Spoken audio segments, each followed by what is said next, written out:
Hi friends, good evening అందరికీ. ఈరోజు 7th class విశ్వం భూమి గురించి చెప్తున్నాను. విశ్వంలో ప్రకాశవంతమైనది ఏంటి అంటే నక్షత్రాలు పాలపుంత అండి. విశ్వం అనే పదము ఎక్కడి నుంచి వచ్చింది అని అంటే యూనివర్సమ్ అనే పదం నుంచి వచ్చింది. అది ఏ భాషకు సంబంధించింది అంటే లాటిన్ భాషకు సంబంధించింది.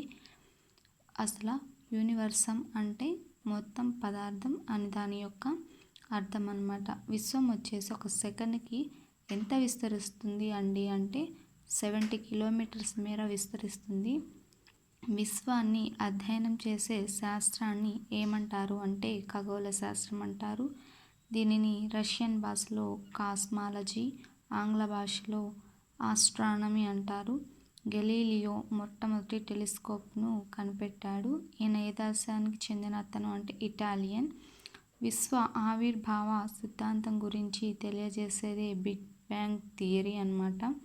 దీన్ని జార్జిస్ లైమేటర్ అనే బెల్జియం దేశానికి చెందిన ఒక ఖగోళ శాస్త్రవేత్త ప్రతిపాదించడం అనేది జరిగింది.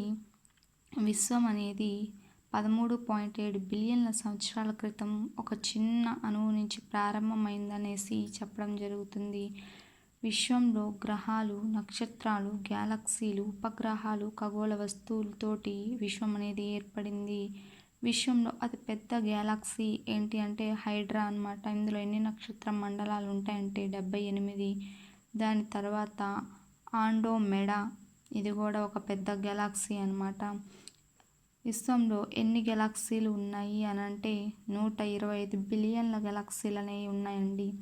గెలాక్సీ ఒక అంచు నుంచి మరొక అంచుకు ఎంత ప్రయాణిస్తుందంటే 1,20,000 కాంతి సంవత్సరము అనేది ప్రయాణిస్తుంది. మనము పాలపుంత అనే సౌర కుటుంబంలో ఉన్నాము. దీనికి ఇంకా బిట్స్ ఉన్నాయండి.